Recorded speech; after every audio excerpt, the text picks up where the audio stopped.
Engineer সাহেব, আপনি তো ওই বাগানের ভিতরে জমিটা দেখলেন। আমি মূলত ওটা আমার ছোট ভাই প্রবাসী আছে, আর কি ওকে ওটা দিব। আর এই রাস্তার সাইডে এটা আমি এই 7 তলা ভবনটা করতে চাচ্ছি।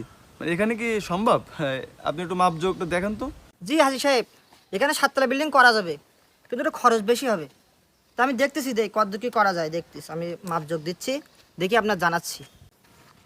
আব্বা, হ্যাঁ খোকা, তুমি যে রাস্তার সাইডে ঘর বানাচ্ছাও আর কাকার ওই বাগানে দিচ্ছাও, তো এটা কি কাকার সাথে ঠিক হচ্ছে?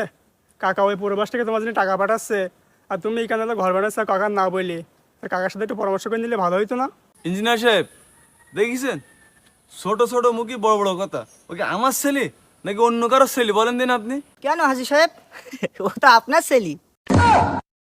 ইঞ্জিনিয়ার সাহেব, আমার ছেলে যদি হবে তাহলে এরম কথা কিভাবে বলতিস? হ্যাঁ, এই টাকা পয়সা ধন সম্পদ বাড়ি গাড়ি আমি কার জন্য করতিস? হ্যাঁ, আমি তোর জন্য করতিস না?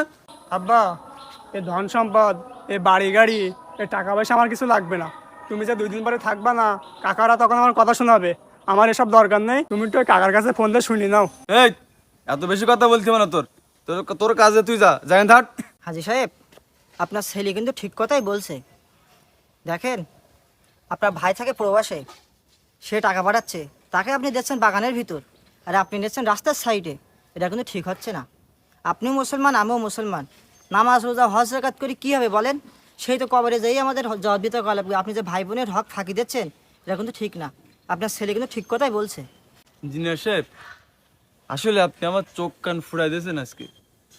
আমি এইভাবে আসলে চিন্তা করে দেখিনি বা ভাবিনি। তা ঠিক আছে, আপনি আজকে তাহলে চলে যান। আমরা আমার ভাইয়ের কাছে শুনে সিদ্ধান্ত করে আপনাকে জানাবো। আল্লাহু আকবার।